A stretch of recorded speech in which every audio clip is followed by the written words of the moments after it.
Halo semuanya, kenalin kami dari kelompok Kalingga. Nah, sebelum itu kita mau perkenalan dulu nih. Perkenalkan, namaku Yuani Sakila dari kelas 10-8, absen 36. Halo, nama aku Dara Puspitariani dari kelas 18 nomor absen 5. Nama saya Jason Hansel Ong, absen 14. Perkenalkan, nama saya Nabi Rizky, absen 22, kelas 10-8. Kalian tahu nggak sih kerajaan-kerajaan Hindu-Buddha pada zaman dahulu? Tentu tahu dong, di Indonesia ada banyak kerajaan Hindu-Buddha, misalnya Kutai, Tarumanegara, Kalingga, Mataram Kuno, dan masih banyak yang lainnya. Tapi menurutku yang paling menarik perhatianku itu kerajaan Kalingga. Kira-kira kalian tahu nggak sih asal-usul dari kerajaan Kalingga atau sejarah dari berdirinya kerajaan Kalingga?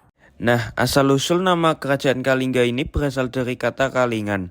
Kalingga memiliki nama lain yaitu Kalinga, Holing, dan Keling. Kata Kalingga berasal dari sebuah kerajaan di India Selatan. Kerajaan ini dibangun oleh beberapa orang India yang melarikan diri karena daerah asalnya dihancurkan. Nama Holing berasal dari bahasa Tiongkok karena banyak pendeta Cina yang datang. Selanjutnya, nama Keling berasal dari suatu wilayah di kota Jepara. Oh, jadi gitu ya asal-usul nama Kalingga. Iya, Tapi kalian kepo nggak sih tentang 5 teori tentang ibu kota Kalingga? Nah, jadi ada beberapa spekulasi atau teori nih. Dulu, Raja di Kalingga itu suka memandang laut. Jadi ada petunjuk bahwa Kalingga itu tempatnya berada di gunung dan dekat laut. Dari petunjuk tersebut tentunya menimbulkan beberapa spekulasi dan teori. 5 teori tersebut yaitu yang pertama ada teori yang mengatakan bahwa letak Kalingga itu berada di Gunung Muria, letaknya di Desa Tempur, Kecamatan Keling, Kabupaten Jepara, Jawa Tengah. Kedua, ada spekulasi bahwa Kalingga berada di perbukitan di Lasem yang ada di Rembang. Teori ketiga mengatakan bahwa Kalingga berada di perbukitan Kendeng, kawasan Pati, hingga ke Gerobokan. Teori keempat juga mengatakan bahwa Kalingga berada di perbukitan Ratu Baka. Dan teori yang terakhir atau kelima mengatakan bahwa Kalingga itu berada di dataran tinggi Dieng. Nah, dari kelima teori itu, kalian lebih condong ke teori yang mana? Kalau aku sih lebih condong ke teori yang ketiga, karena Holing tidak ada di kamus bahasa Jawa modern atau kuno, tapi adanya itu Haling. Holing awalnya untuk menyebut nama Pulau Meria yang masih terpisah dari Pulau Jawa. Dari kejauhan, kotanya tidak terlihat karena terhalang pulau ini, sebabnya disebut Haling. Oh, jadi gitu ya. Tapi siapa sih pendiri kerajaan Kalingga itu? Pendiri kerajaan Kalingga itu Sailendra atau Dapunta Sailendra yang berasal dari dinasti Sailendra. Bukannya Ratu Sima ya? Ratu Sima itu bukan pendirinya, tapi beliau merupakan ratu terkenal dari kerajaan Kalingga. Gelar Ratu Sima adalah Sri Maharani Mahisasura Mardini Satya Keswara. Aku tahu tuh, Prasasti Soejomerto merupakan batu tertulis peninggalan bangsa Sailendra yang ditemukan di desa Soejomerto, Kecamatan Reban, Kabupaten Batang, Jawa Tengah. Prasasti ini beraksara Kawi dan berbahasa Melayu kuno. Meskipun prasasti ini tidak menyebutkan angka tahun, berdasarkan taksiran analisis paleografi, prasasti ini diperkirakan berasal dari awal abad ke-9 sebelumnya. Buak hari 1966 pernah diperkirakan asal prasasti ini dari akhir abad ke-7 atau awal abad ke-8 Masehi, tetapi sudah dibantah oleh penelitian baru. Kronologi menurut Buak hari ini sanggah oleh Damais yang menyatakan bahwa usia penulisan prasasti lebih muda. Awal abad ke-10, bahan prasasti ini adalah batu andesit dengan panjang 45 cm, tebal 30 cm, dan tinggi 80 cm. Tulisannya terdiri dari 11 baris yang sebagian barisnya rusak terkikis usia. Posisinya sampai tahun 2021 berada di halaman rumah warga dan dipagari. Prasasti ini bersifat keagamaan Siwais atau Hindu. Isi prasasti memuat keluarga dari tokoh utamanya Dapunta Sailendra, yaitu ayahnya bernama Santanu, ibunya bernama Badarawati, sedangkan istrinya bernama Sampula. Profesor Buekhari berpendapat bahwa tokoh yang bernama Dapunta Sailendra adalah cikal bakal raja-raja keturunan wangsa Sailendra yang berkuasa di kerajaan Mataram Hindu. Teori ini telah dibantah. Nama Sailendra dari prasasti Soejomerto seperti tidak memiliki hubungan apa-apa dengan Sailendra. Dalam prasasti itu disebut kata Hakairu dan Daiva yang mempunyai diftong ai, sehingga seharusnya diftong itu juga digunakan dalam nama Dapunta Sailendra. Selain itu, teori ini sudah usang karena tidak ada data keberadaan dinasti Sailendra di Sumatera lebih awal dari abad ke-9. Oh, jadi gitu ya. Menarik juga. Nah, aku juga mau cerita nih kalau Ratu Sima ini terkenal karena keadilannya dan ketegasannya serta kejujurannya di kerajaan Kalingga. Ia minta dengan keras tegas tetapi juga adil sehingga rakyatnya hidup dengan aman, tertib, dan teratur. Ada nggak sih sikap tegas yang ada pada diri Ratu Sima? Nah, aku tahu nih. Jadi dulu ada cerita terkait sikap tegas yang melekat pada diri Ratu Sima. Ketegasan penguasaan kerajaan Kalingga yang bertahta sejak 674 sampai 695 Masehi itu konon sudah terkenal di berbagai penjuru sampai luar pulau.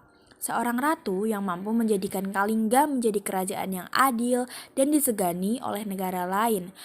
Akuilah Ratu Sima pada masa itu benar-benar bekerja, tidak hanya tajam ke bawah, namun juga ke atas. Semua sama di depan hukum. Mereka yang melanggar harus dihukum, tidak peduli mereka anak pejabat atau anak rakyat biasa. Karena kepatuhan masyarakat terhadap hukum, maka tidak akan ada orang yang berani mengambil sesuatu yang terjatuh dari jalan. Karena selain itu bukan hak mereka, ada hukuman yang mengerikan bagi mereka yang berani mengambil sesuatu yang bukan miliknya. Hukumannya adalah dipotong tangannya. Mendengar hal tersebut, raja dari kerajaan lain bernama Dazi sengaja ingin menguji kebenaran berita yang dia terima. Dazi menurut sebuah wadah berisi emas yang kemudian dia tinggal di tengah jalan pada perbatasan Kalingga. Tetapi orang-orang di sana benar-benar tidak mempedulikan keberadaan benda itu meskipun mereka tahu bahwa benda itu berisi emas. Barang itu tetap di sana selama 3 tahun hingga suatu hari putra Ratu Sima menyenggol benda itu dengan kakinya. Mengetahui hal tersebut, Ratu Sima marah dan tetap menerapkan hukum bagi siapa saja yang melanggarnya karena tidak peduli itu anaknya sendiri. Nah, kalian tahu nggak sih keputusan Ratu Sima ini gimana? Ya, beliau pasti bakal maafin anaknya nggak sih? Salah, karena ketegasan beliau akan tetap menghukum anaknya itu tanpa memandang bulu. Awalnya Ratu Sima ini memberikan hukuman mati kepada anaknya itu, tapi para pejabat dan keluarga istana meminta keringanan kepada Ratu Sima agar pangeran diampuni kesalahannya. Jadinya dihukum apa anaknya itu? Ada teori yang bilang bahwa jari kaki anaknya itu dipotong dan konon setelah mendengar keputusan Ratu Sima ini membuat mata-mata rahasia dan orang asing yang mengetahuinya menjadi semakin hormat kepada kerajaan Kalingga dan Ratu Sima. Raja Dazi awalnya berniat menyerang Kalingga malah mengurungkan niatnya untuk menyerang. Oh, aku tahu nama hukumnya. Kalau nggak salah hukum Qisas gak sih?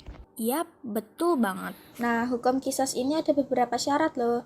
Nah, syarat hukum Qisas yang pertama ada saksi, yang kedua jumlah nominal yang besar, nomor 3 mencuri barang yang sudah disimpan, nomor 4 korban tidak terima dan menginginkan barangnya kembali.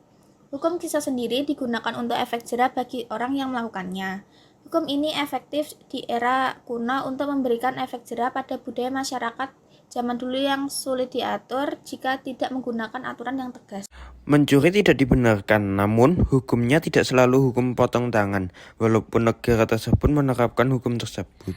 Yap, hukum Qisas adalah istilah dari bahasa Arab yang juga dijelaskan dalam Al-Quran.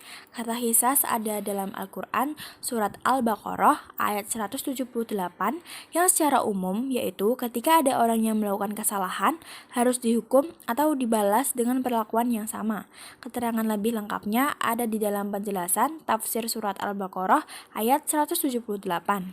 Jadi pemerintahan Kalingga pada masa Ratu Sima ini sangat maju ya. Jadi penasaran deh gimana keadaan rakyat Kalingga pada saat itu. Keadaan rakyat Kalingga saat itu mereka makan dengan menggunakan tangan atau mulut. Rumahnya terbuat dari kayu, atap yang terbuat dari rumbia, alas yang terbuat dari anyaman bambu. Kerajaan ini kaya dan mempunyai sumber air asin yang keluar dari tanah dan menghasilkan produk tempurung, penyu, emas, perak, dan jula badak. Rakyatnya sudah mengenal tulisan dan astronomi. Rajanya tinggal di sebuah kota bernama Japa. Ketua sebelumnya tinggal di timur yaitu kota Balugasi. Raja dibantu 32 menteri dan terdapat 28 kerajaan kecil yang mengakui kekuasaan Japa. Kehidupan agama di kerajaan Kalingga ada pendeta Huining dan membantunya mereka pergi ke Holing untuk mempelajari agama Buddha, dan ia juga menerjemahkan kitab suci Buddha ke bahasa Cina. Dibantu pendeta dari Holing yaitu Janabadra. Kehidupan politik pada abad 7 Kerajaan Kalingga dipimpin oleh Ratu Sima. Ia memiliki sifat yang tegas, keras, adil, dan bijaksana. Yang melanggar peraturannya dapat diberi hukuman yang berat. Untuk kehidupan sosial, karena peraturan yang sangat ketat bisa membuat kerajaan Kalingga sangat tertib dan tentram, sehingga tindakan kejahatan sangat minim. Jika kehidupan ekonomi, pekerjaan di kerajaan Kalingga itu seperti petani dan pedagang. Karena di sana adalah daerah penghasil kulit atau cangkang penyu, emas, perak, cula badak, dan gading. Kalian tahu cerita runtuhnya Kalingga menjadi dua nggak sih?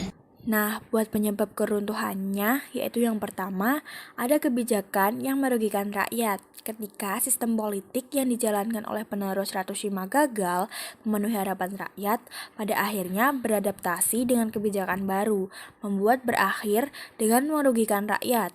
Masyarakat frustasi dengan kerajaan karena menyimpang dari kebijakan politik yang benar.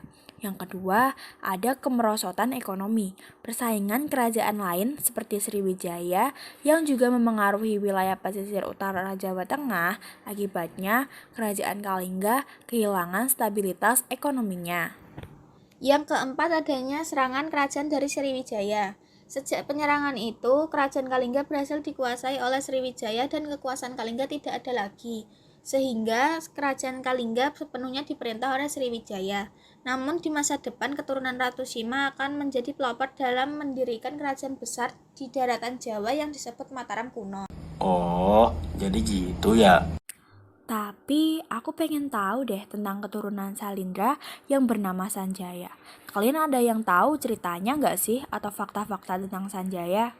Nah, jadi bangsa Sanjaya dan bangsa Salindra adalah dua dinasti yang pernah memimpin kerajaan yang sama, yaitu Kerajaan Mataram kuno. Bangsa Sanjaya merujuk pada nama pendiri Kerajaan Medang, yaitu Sanjaya yang berkuasa pada tahun 732 Masehi.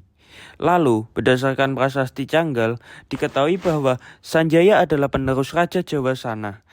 Yang membedakan bangsa Sanjaya dan bangsa Salindra adalah Sanjaya beraliran Hindu Siwa, sedangkan Salindra beraliran Buddha.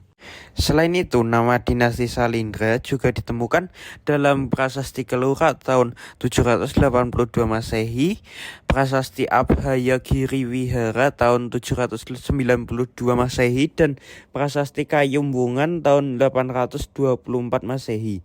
Tidak hanya itu saja, nama Salindra juga ditemukan pada prasasti-prasasti luar negeri seperti prasasti Ligur dari Thailand, prasasti Nalanda dari India, dan prasasti Leiden dari Belanda. Hampir semua prasasti tersebut ditulis menggunakan bahasa Sanskerta dan huruf Sidam, bukan huruf Palawa atau Jawa kuno. Oleh sebab itu, muncul berbagai teori yang berbeda terkait asal-usul bangsa Salindra seperti teori dari India Selatan, teori Funan atau Kamboja, teori dari Indonesia. Dalam sejarahnya, kerajaan Mataram kuno pernah terpecah menjadi dua, yaitu dinasti Sanjaya dan dinasti Salindri. Dinasti Sanjaya beraliran Hindu yang memegang kerajaan Mataram kuno di Jawa Tengah bagian utara, sementara itu dinasti Salindri beraliran Buddha yang memegang kerajaan Mataram kuno di Jawa Tengah bagian selatan.